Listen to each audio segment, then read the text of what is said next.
Hello everyone and welcome to a Minecraft mod review. If we very quickly hit this lever, we will find that today's subject is Slugterra. Slugterra is a Disney XD cartoon that started in 2012 and ended in 2016, almost a decade ago. And these guys are the main focus other than the main characters. These are slugs. Put slugs into capsules, and then once you have a blaster, you can simply press R to load your slug into the blaster, and then right click, and your slug will be shot out.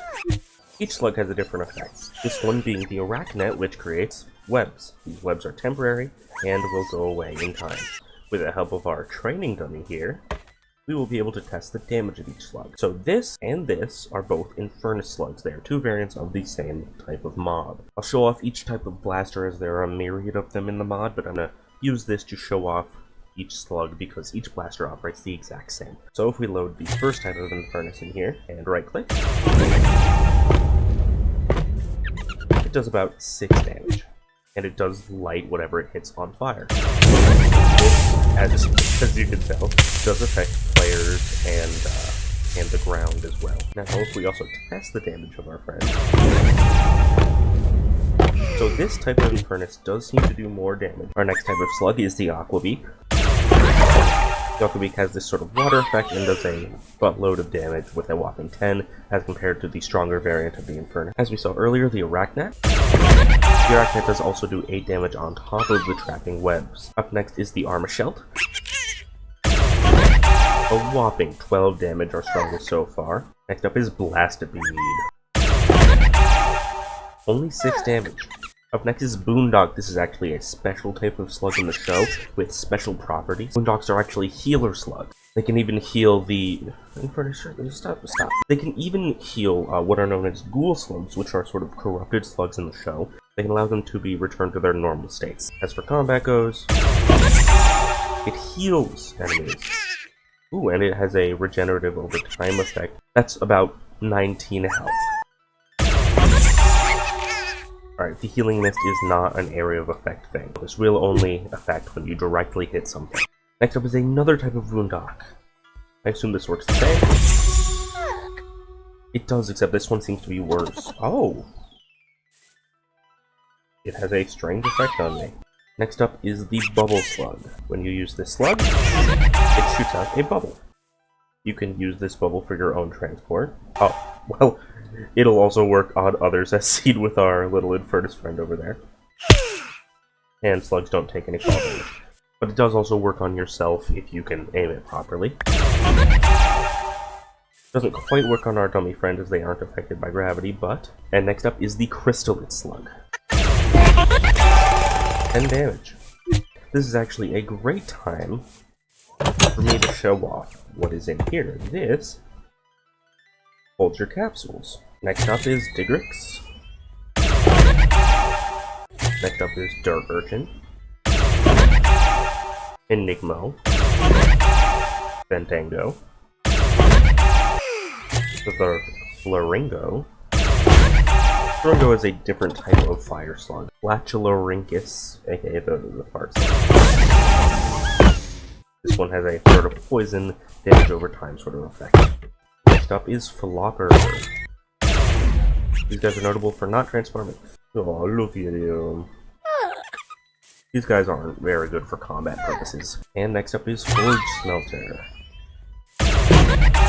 Another fiery slug. The Forge Smelter can actually be powered up using coal up until level 10. And once the Forge Smelter has level 10, it will do... That's a whole lot more. Next up is the Frost Crawler. Bet you can't guess what this one does. Ice. Seems to be a 3x3 cube on whatever opponent you hit. And this would, if you try to break the ice with your hands, or if, for example, a player you shoot breaks the ice with their hands, it will turn into water. However, if it isn't broken by hands, it'll just disappear. Next up is Geoshard. Very similar thing, creates a 5x4 block area of this crystalline structure. Next up is Granook. I only wonder what this could be. Oh. There's my answer. Next up is the Hexling. Simple, 8 damage. It's Hop Rock. So, a more immediate explosive damage.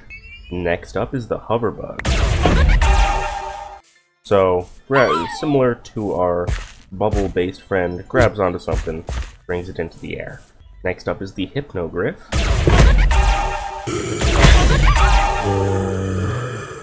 So this will actually make hostiles become not hostile eventually. Oh, I hit myself. That's weird. Oh, it does work on players. Well, I guess that's a nice thing to know. Next up is the Jellyish. Similar to previous mobs creates a little jelly area. Can be broken with hands. Do note that despite my trying, this will not be a good way for you to do a water bucket clutch. Next up is Lariat. Lava Lynx. Another fire effect sort of slug. Next up is Mako Breaker. Perhaps Mako Breaker does more of the water. No. It does seem to like the water though, so that's where you will find it. Next up is a very fun one.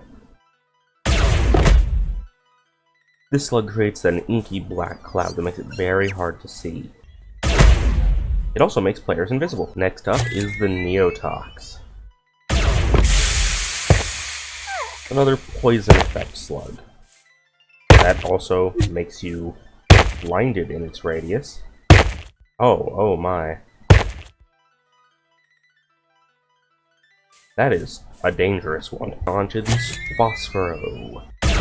This one just seems to mainly look pretty, I guess. And up next is the Piper.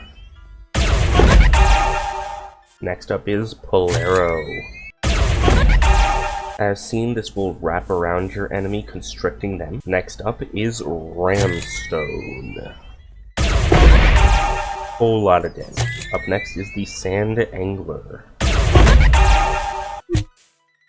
This one also causes a negative effect, blindness due to the sand kicking up. Next up is Slick Silver.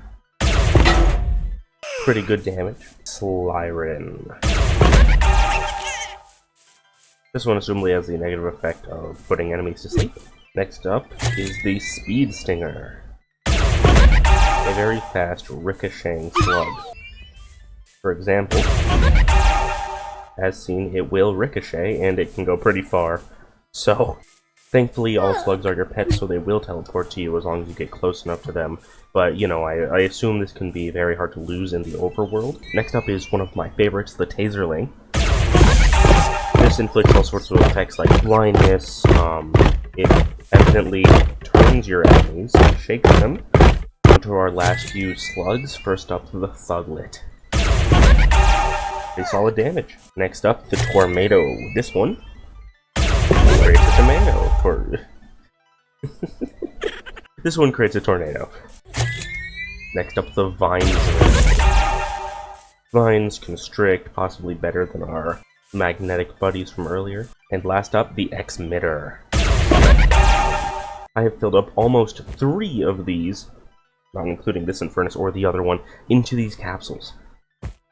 That is a lot of slugs, 47 to be precise, in just assuming that you don't double up when you collect them all. Now, of course, as for this chair will bring you to the dimension. I hope you brought a pickaxe because you might just spawn underground. So, welcome to the world of Slugterra. There are all sorts of blocks here, new ores, a great many things you can use here for building, or if you just like the environment. Now is the part of the video where I show you all the different blasters. So here's the Outlaw Mark III, the Overpass Shooter AVG-1, Defender Slipstream XVL, Shockbeak 9, CLU81. Baryonic Sandstorm TFG. My personal favorite in the mod, the Outlaw Mark IV.